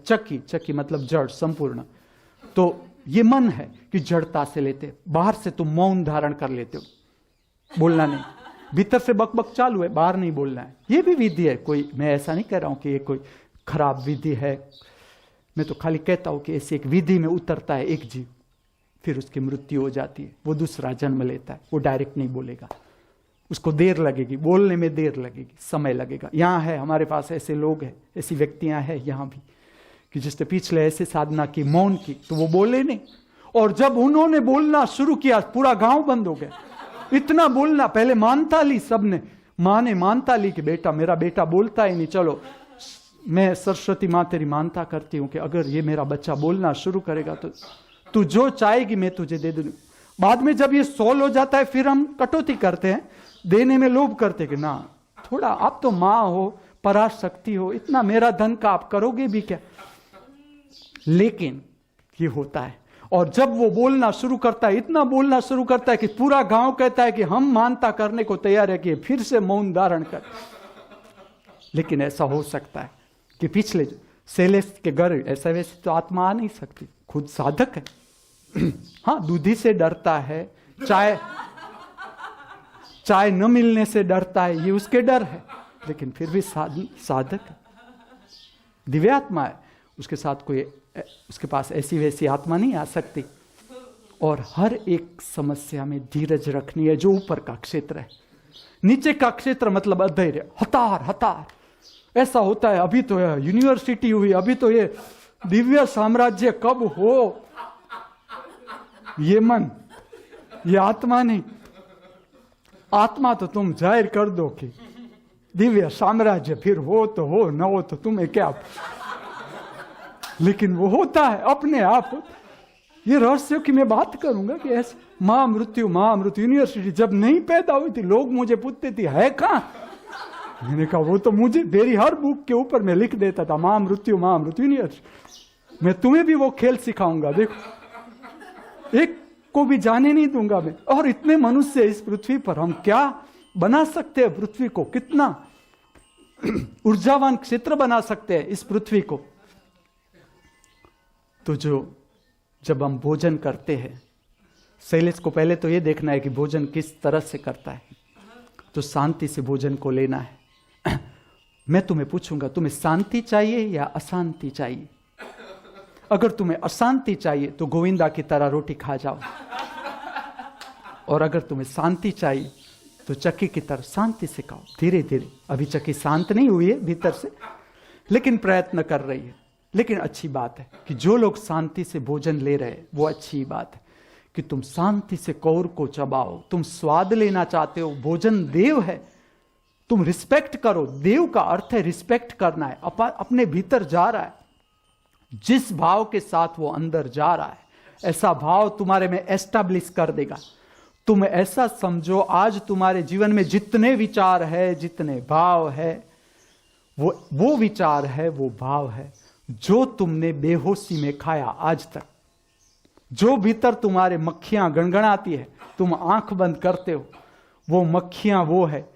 देखो कि ये बात सच है कि नहीं। जितना भोजन तुमने अशांति से, मैं लोगों के साथ रहा, मेरा हृदय जो रोए भीतर से, डाइनिंग टेबल पर मारा मारी, झगड़ा झगड़ी, डिशों के फेंकना है, डिशों को फेंकना है तो डिश थ्रो सीखो।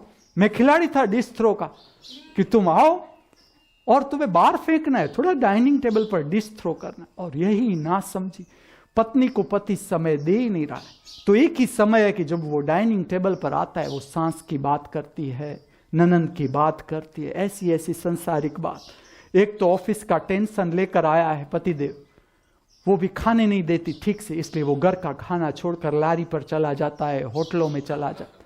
इतनी ना समझी। वो मैं लूंगा, विषय लूंगा कि शादी करने से पहले कितनी तैयारी चाहिए। एक शिविर चाहिए, धार्मिक शिविर चाहिए। जो इतनी शिविरें लेते हैं उसके साथ ये भी शिविर चाहिए कि चलो शादी करनी है, कैसा शारीरिक तुम्हारी तंदुरुस्ती चाहिए, कैसी मानसिक तंदुरुस्ती चाहिए। तुम गाड़ियों में भी लाइसेंस रखते हो कि गाड़ी तुम डायरेक्ट कोई चलाता है, पुलिस तरत छुट्टी बजा के उसकी गाड़ी छीन लेता है रख, और शादियां बिना लाइसेंस हो रही है। मैं ऐसा नहीं कहता कि शादी सबको करनी है, लेकिन तुम कुछ तो तैयारी करो, और बाद में तुम टकराओगे, बाद में तुम डाइनिंग टेबल पर जो मैंने गृहस्थियों के झगड़े देखे और कहते हैं हमें शांति चाहिए, इस ज्योतिष के पास दौड़े, उस गुरु के पास दौड़े, इस गुरु के, ये गुरु बेकार है, इससे कुछ नहीं होता है, दूसरे गुरु के, कुछ नहीं होगा। एक भी अवतार से तुम्हारा कुछ भी नहीं होगा जब तक तुम नहीं समझोगे। जब तक तुम ये लेकर बैठे हो कि कौन माइका लाला पैदा हो गया जो हमें हमारे दुख में से बाहर निकाल। डाइनिंग टेबल पर इतनी ना समझी कि डाइनिंग टेबल पर मौन या प्रसन्नता की बात है। हंसाओ, हंसाओ तो वो पेट से आएगी हंसी, तो पेट से आएगी तो भूख भी लगेगी। रामकृष्ण को जो भूख लगती है उसका कारण उसकी हंसी देखो, नाभि से आती है। सीखनी है कि नाभि से उसकी हंसी आती है तो नाभि स्वस्थ करेगी। तो डाइनिंग टेबल पर शांति होनी चाहिए। मैं तुम्हें प्रसाद मंदिर दे रहा हूं, अब तुम्हारे हाथ में है, मैंने तो दे ही दिया। देखो तुम ऐसा नहीं कह सकते, मैंने तुम्हारे लिए व्यवस्था कर दी, तुम्हें संभालना है कि प्रसाद मंदिर कैसा होना चाहिए।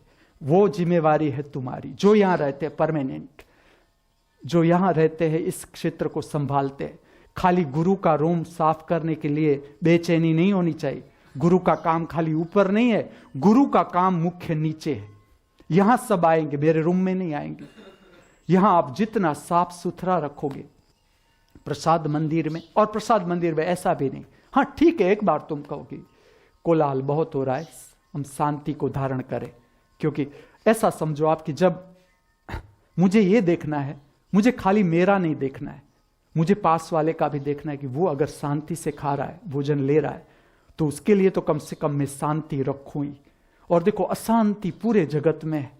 जहां जहां जिस स्थान पर शांति को ध्यान में लिया जा रहा है, आत्मा को केंद्र में लिया जा रहा है, साधना जहां हो रही है, वहां हर एक साधक की अपनी एक आंतरिक जिम्मेवारी है। मैं तुम्हें खाली सभान करता हूं, हर एक की अपनी आंतरिक जिम्मेवारी है। और मैं तुम्हें जिम्मेवार बनाना चाहता हूं भीतर से। इनर डिसिप्लिन जरूरी है, और इनर डिसिप्लिन जब तक नहीं आएगा तुम्हारी शक्ति ऊर्ध्वगामी भी नहीं होगी। तुम देखो, तुम्हें जहां अशिस्त करना है वो बाद में करो, भोजन में नहीं। भोजन में तुम शिस्त रखो, शांति रखो, औरों का भी ख्याल करो। और जब तक जो रहते हैं यहां वो कुछ गड़बड़ करते रहेंगे कि प्रसाद मंदिर में कोलाहल होता रहेगा, तब तक तो बाहर से जो आएंगे वो तो कोलाहल में से ही आ रहे हैं।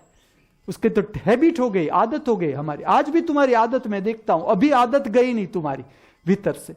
तुम आए हो आत्मिक शक्ति को प्राप्त करने के लिए, आत्मा को समझने के लिए आए हो, और तुम्हारी आदत भी अभी वहीं की वहीं है। तो वो तो अभी आए हैं, 2 दिन के लिए रुकने के लिए आते हैं, 3 दिन के लिए रुकने के लिए आते, तो उसकी आदत तो बनेगी। तो वो तो गड़बड़ करेगा ही, भूल करेगा। लेकिन तुम्हें संभालना है प्रसाद मंदिर, क्योंकि प्रसाद शांति से लेना जरूरी है। मैं ऐसा कहता हूं, इसके साथ एक रहस्य है। तुम्हें संतोष का अनुभव कहां से आता है? भीतर से कोई कहता है बस अब नहीं चाहिए।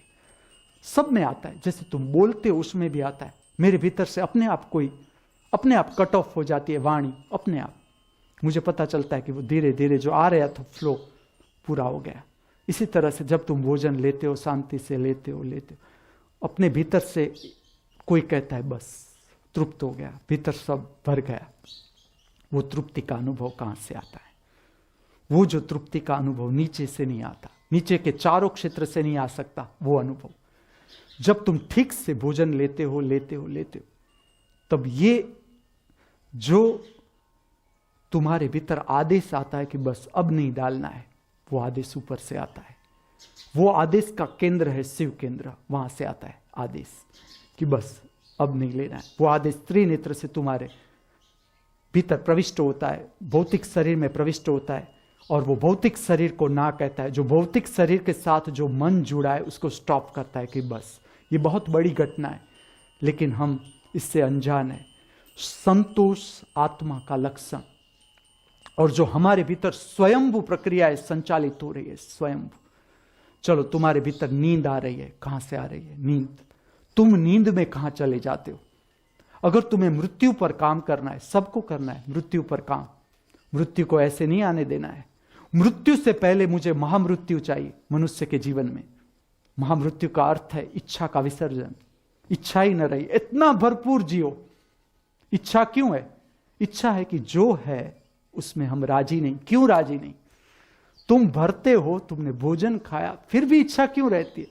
इसलिए रहती है इच्छा कि तुमने ठीक से भोजन न किया। देखो तुम रहस्य, तुम खाली ठीक से भोजन करो, तुम शांति से व्यवस्थित तुम भीतर भरते जाओ। भोजन खाली भौतिक नहीं है, भोजन के साथ प्रकाश है, संवेदना है।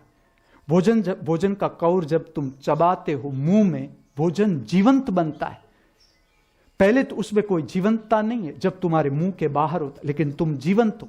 जब तुम भोजन को चबाते हो तो भोजन के भीतर सुषुप्त शक्ति है, उसके भीतर एक प्रकाश है, हर एक दाने में प्रकाश है। वनस्पति प्रकाश संश्लेषण की प्रक्रिया करती है, प्रकाश को समाती है, प्रकाश मुख्य शक्ति है।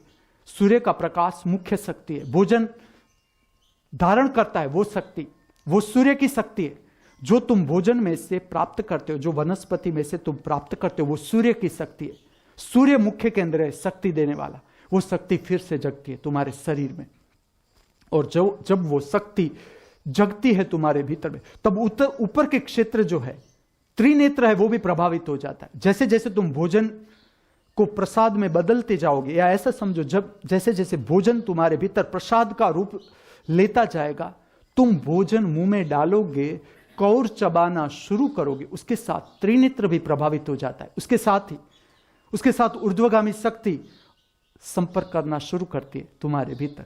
तुम कितना होशपूर्ण अवस्था में भोजन को ले रहे हो, किस भाव के साथ तुम भोजन को ग्रहण करते हो, उसके साथ संबंधित है, और तुम भाव से पकड़ सकते हो। जैसे जैसे भोजन अंदर जाता है, ये सारे आत्मिक लक्षण है। प्रसन्नता, आनंद, उल्लास कहां से आते हैं? ये लक्षण। इसका क्षेत्र क्या है? आनंद उल्लास का क्षेत्र क्या है?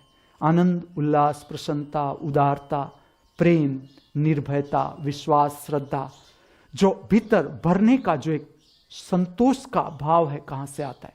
संतोष का भाव, कि जहां कोई कहता है कि स्टॉप, वो जो आदेश है वो आता है शिव केंद्र से, वो तुम्हारे मन से नहीं आता। मन को मानना पड़ता है। शिव केंद्र से जो आदेश आता है वो पराशक्ति है। वो आदेश आता है तुम्हारे भीतर, अपने आप आता है, तुम जानो कि न जानो। लेकिन जैसे जैसे तुम जागरूक होकर भोजन को लोगे, तुम्हारे भीतर आदेश तुम ग्रहण कर सकते हो कि भीतर से एक आदेश आता है, स्टॉप, अब नहीं करना है। इसी तरह से बातों में भी हो सकता है, लेकिन वो बात सबसे पहले जो ध्यान देना है वो देना है भोजन। भोजन मुख्य स्थान है जहां से जीवन के सारे दुख प्रारंभ होते हैं, क्योंकि सर्व दुखों का मुख्य कारण लोभ है, मन है। मन कहां से जगता है? मन यहां से जगता है कि तुम बेहोशी में भोजन लेते हो। बेहोशी में भोजन लेते हो तो तुम्हारे भीतर विचार पैदा करेगा, और होशपूर्ण अवस्था में तुम भोजन लेते हो तो तुम्हारे भीतर प्रकाश पैदा होगा। ये प्रकाश का किरण है, वो शिव केंद्र से प्रकट होता है। तुम्हारा त्रिनेत्र प्रभावित होता है। अगर तुम ठीक से भोजन लेते हो तो त्रिनेत्र प्रभावित होता है। यहां दो शक्तियों का मिलन होता है, समझो। एक शक्ति है ऊर्ध्वगामी हो जाती है। जब तुम भोजन ठीक से लेते हो तो हम भोजन को प्रसाद कहते हैं। वो इसलिए कहते हैं कि भीतर से एक ऊर्ध्वगामी शक्ति हो जाती है जो ऊपर की ओर बहती है, दर्शन की ओर बहती है। एक शक्ति कि वो पेट से ऊपर चली जाती है, त्रिनेत्र की ओर जाती है, एक शक्ति। और एक शक्ति उसी वक्त शिव बिंदु से लेकर, जिसे तुम कहते हो पराशक्ति, जो तुम्हारी अपनी शक्ति नहीं, जिससे पूरा विश्व चलता है, जीवन को नियंत्रण करने वाली शक्ति है वो तुम्हारा, जिससे हमारा जीवन भी नियंत्रित हो रहा है, हर एक व्यक्ति का जीवन नियंत्रित हो रहा है। वो शक्ति ऊपर से नीचे बहती है, शिव केंद्र से लेकर वो तुम्हारे शरीर में बहती है वो शक्ति। और वो जब दोनों शक्तियों का मिलन होता है, इसके कुछ निशानियां हैं जो मैं तुम्हें कहता हूं। आनंद, उल्लास तुम भोजन दरमियान पा सकते हो। आनंद, उल्लास, प्रसन्नता, श्रद्धा।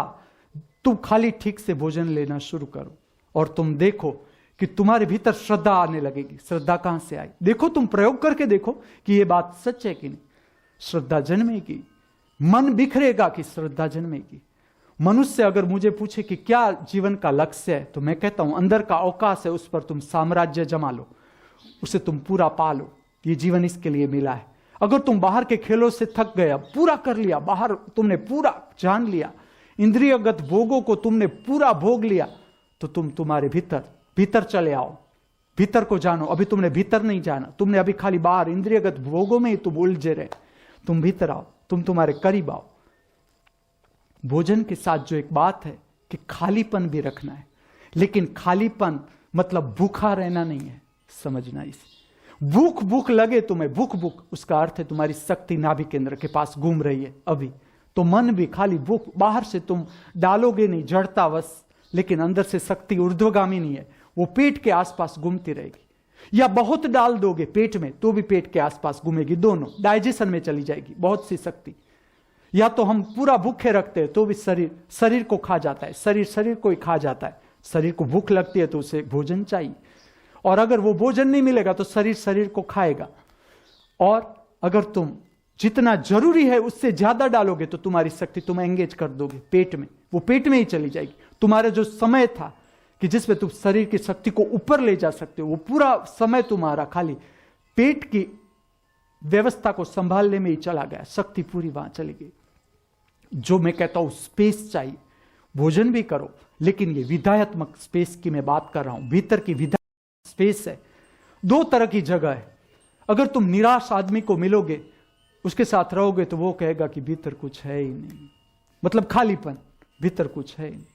तुम बुद्ध के पास चले जाओ, उसके पास भी कुछ भी नहीं, लेकिन विधायत्मक स्पेस है अपने भीतर। तुम ऐसा रूम देख सकते हो साधक का, कि साधक का रूम है, ठीक से उसकी साधना चल रही है, ठीक से साधना। मैं आगे आऊंगा व्यवस्था और को लूंगा जब तब मैं आऊंगा कि आप सब साधकों के रूम किस तरह से होने चाहिए, जो भी है हमारे पास उसमें आपको कैसे रखने। अभी तो मैं खाली ऊपर ऊपर से कहता हूं स्वच्छता व्यवस्था, लेकिन साधक का रूम कह देता है कि ऊर्जा कहां तक है। अगर तुम्हारी व्यवस्थित साधना चल रही है, तुम अस्त व्यस्त नहीं होगे, बाहर भी सब व्यवस्थित होगा। जिस तरह से अंदर व्यवस्थित हो जाता है, तुम बाहर भी अस्त व्यस्त पसंद नहीं करते, सब ठीक ठाक होते हो। अगर साधक की झोंपड़ी ठीक उसकी साधना चल रही है, वो पूरी खाली हो, तुम्हें लगता है इसमें तो कुछ है ही नहीं, पूरी खाली है, लेकिन तुम्हें खाली नहीं दिखेगी। तुम बैठोगे अंदर, तुम्हें भरी भरी लगेगी कि उसके साधना की जो आत्मिक शक्ति होती है, खालीपन में भी आत्मिक शक्ति है, भरी भरी विधायत्मक शक्ति है। हमारे भीतर भी ऐसा अनुभव है कि एक खालीपन ऐसा है कि जो जिसे हम कहते हैं निराशा के भीतर कुछ है ही नहीं, मतलब खालीपन है, कुछ है नहीं, मतलब खालीपन, लेकिन वो नकारात्मक खालीपन है, तुम उदास हो। और एक खालीपन ऐसा है कि खालीपन है, भीतर विस्तार है, भीतर क्षेत्र तुमने पा लिया, इतना अनंत विस्तार को तुमने छुआ। यह ऐसा अनुभव है कि एक क्षण के लिए भी तुमने छुआ, आनंद तुम्हारे भीतर प्रकट हो जाएगा। इसकी निशानी है, उल्लास प्रकट हो जाएगा, प्रसन्नता प्रकट हो जाएगी। एक क्षण के लिए तो तुम्हारे भीतर निर्भयता ही छा जाएगी, एक क्षण के लिए। फिर तुम जब मन में आ जाओगे, फिर से भय आ जाएगा, फिर से अश्रद्धा आ जाएगी कि भविष्य में होगा क्या, मेरा बैंक बैलेंस नहीं है और कुछ हुआ तो क्या होगा। लेकिन जब तुम आत्मा को अनुभव करोगे, तुम श्रद्धा में आ जाओगे। भोजन में भी पेट को इस तरह से भरना है कि पाचन के लिए शक्ति रहे। आफ्टर भोजन हमको बॉम्ब में रूपांतरित नहीं हो जाना है, हम फूटने नहीं चाहिए ऊपर नीचे से। इस तरह से भोजन समाविष्ट होना चाहिए। जितनी भूख थी, जितनी शरीर की क्षमता थी, इतना भोजन लिया तो भोजन अपने आप अंदर सरक जाएगा। रोटी कहां गई, तुम्हें खोजने जाना पड़ेगा कि रोटी गई कहां। यह स्वस्थ मनुष्य के भोजन की निशानी है कि रोटी अंदर चली गई, समाविष्ट हो गई। और स्पेस जरूरी है। जब तुम्हें शक्ति को पाना है, भोजन से भी, भोजन से शक्ति को पाना है, तो भोजन जब डाइजेस्ट होता है उसके लिए भीतर स्पेस चाहिए। और इसके लिए जड़ता नहीं, तुम अपना अभ्यास करते जाओ और भीतर स्पेस को प्राप्त करते जाओ। क्योंकि इसके साथ मैं जोड़ूंगा कि चलो तुम कहते हो कि मैं भोजन अब ठीक से ले रहा हूं, मैं तुरंत तुम्हें कहूंगा कि तुम तुम्हारे सुबह का पेट साफ करने का तरीका देखो, जो मैं ग्रेड देता हूं ABCIIO F। कौन से ग्रेड पर? कॉन्स्टिपेशन नहीं होना चाहिए। तुम्हें भोजन इस तरीके से लेना है, ठीक से प्रवाही लेना है, ठीक प्रमाण में घन पदार्थ लेना है, ठीक प्रमाण में वायु पदार्थ भीतर से पैदा होना चाहिए, ठीक प्रमाण में प्रवाही सेमी सॉलिड पदार्थ। इस तरह से भोजन को लेना है कि जितना प्रवाही चाहिए था तुम्हें मिल गया, तुम्हारी किडनी साफ हो गई, पूरा शरीर साफ हो गया। जितना घन पदार्थ चाहिए था कि जिससे तुम्हें संतोष लगे कि बस भीतर कुछ खाली खाली था, तो आंतरड़ा को नृत्य करने के लिए कुछ चाहिए, उसको काम करने के लिए कुछ चाहिए। ये भूत है आंतरड़ा, उसे दे दिया काम तो वो काम करेगा, लेकिन स्पेस चाहिए। शक्ति को प्राप्त करने के लिए स्पेस चाहिए, भौतिक शक्ति को भी। तुम्हारी जो भोजन की भौतिक शक्ति है उसको भी प्राप्त करने के लिए तुम्हारे भीतर ठीक शक्ति चाहिए। जैसे भरना जरूरी है, इस तरह से खाली रखना भी जरूरी है कि बस इससे ज्यादा तुम भरोगे तो पेट पर बोझिल हो जाएगा और वो भोजन तुम्हें अच्छा अनुभव नहीं करवाएगा। ये एक नीचे की शक्ति है जो नीचे से ऊपर जाती है। जब तुम्हारे भीतर तुम ठीक से भोजन लेते हो तो संतोष का अनुभव आता है और शक्ति नीचे से ऊपर जाती है, ऊर्ध्वगामी शक्ति हो जाती है, नीचे से ऊपर की ओर दर्शन की ओर जाती है। बराबर उसी वक्त, ऐसा नहीं कि ऊपर से शक्ति बाद में आएगी कि पहले नीचे से ऊपर जाए। जैसे ऊपर से नीचे से ऊपर शक्ति जाती है, उसी तरह तुमने आग को देखा होगा कि जब तुम आग लगाते हो, सब देखते कि आग जब प्रकट होती है और जो पूरी प्रकट हो जाती है तो कितनी जल्दी से वो फैल जाती है। उसी तरह से शक्ति ऊपर के क्षेत्रों में चली जाती है और ऊपर के क्षेत्रों से नीचे की ओर बहती है और वो शक्ति तुम्हारा मन बिखेर देती है। त्रिनेत्र के पास मन बनना संभव नहीं। जो शक्ति ऊपर से नीचे आती है वो मन को बिखेर देती है। जो नकारात्मक मन जो तुम्हारे भीतर चिंता पैदा करता है, जो तुम्हारे भीतर हताशा पैदा करता है, जो तुम्हारे भीतर निराशा पैदा करता है, जो मन तुम्हारे भीतर जीवन की अश्रद्धा पैदा करता है, उसे ऊपर से आने वाली शक्ति नष्ट कर देती है।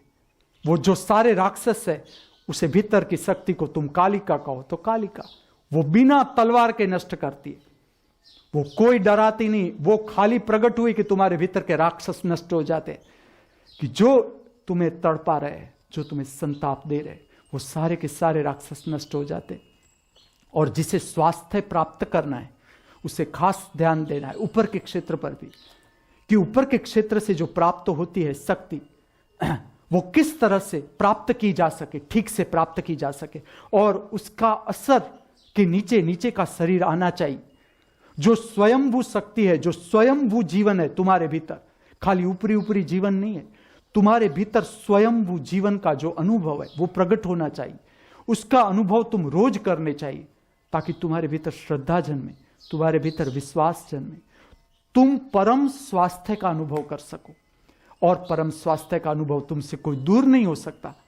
तुम खाली इतना समझो कि जो भोजन हम ले रहे हैं वो किस तरह से शांति से ले सके, आराम से ले सके, वो हमारे भीतर आराम से शांति से प्रविष्ट हो सके, पाचन हो सके, उसको ठीक से स्पेस मिल सके ताकि उसकी शक्ति को हम पूरा हमारे भीतर ग्रहण कर सके। भोजन हम लेते ही इसलिए है कि शक्ति को प्राप्त कर सके और शक्ति को प्राप्त करने के लिए स्पेस भी चाहिए। और जब तुम ठीक से भोजन लेते हो, खाली भोजन की प्रक्रिया तुम करते हो ठीक से, उसके साथ ऊपर के क्षेत्र प्रभावित हो जाता है, जहां से अदृश्य जीवन के संपर्क में तुम आते हो। रहस्यमय जीवन जिसे तुम कहते हो, जिसका तुम्हें कोई जानकारी नहीं है कि जीवन में ये जो सारी घटनाएं बनती है, तुम बैठे हो और कोई आके तुम्हें फल देता है। बहुत बड़ा चमत्कार है कि तुम्हें मिठाई की इच्छा हो रही थी आज और कोई मिठाई लाया। तुम ऐसे वैसे मत मानना इन घटनाओं को। जीवन में जो पूरा जीवन में घटना बनती है वो ऐसी वैसी घटनाएं नहीं है। और ये सारी घटनाओं का संबंध है जो ऊपरी क्षेत्र है हमारा, कि जिसे हम भोजन की प्रक्रिया से हम उसे जगा सकते हैं। और यही करना है। भोजन जब प्रसाद में रूपांतरित होता है तब ऊपर के सारे क्षेत्र जग जाते हैं और ऊपर से हम प्रेरणा पाते हैं। ऊपर से तुम ठीक से भोजन करोगे, भोजन दरमियान तुम्हें जीवन के जो प्रश्न है, तुम्हारे जीवन में जो प्रश्न है उसका हल तुम प्राप्त कर सकते हो। ठीक से भोजन लिया है तो तुम्हारे जीवन के प्रश्न तुम भोजन दरमियान हल कर सकते हो। शांति से भोजन लोगे तो, क्योंकि मन बिखर जाएगा। हर प्रश्न का संबंध मन से है। जैसे मन बिखर जाएगा तो आत्मिक शक्ति प्रकट हो जाएगी तुम्हारे भीतर, पराशक्ति अपने आप काम करेगी तुम्हारे ऊपर और तुम्हारे सारे प्रश्न हल होते जाएंगे। तुम अद्भुत स्वास्थ्य का अनुभव करते जाओगे और करना ही है, क्योंकि स्वास्थ्य का अनुभव ही परमात्मा का अनुभव है। हम प्रार्थना करें, भावना करें, हर एक मनुष्य, हर एक जीव परम स्वास्थ्य का अनुभव कर सके।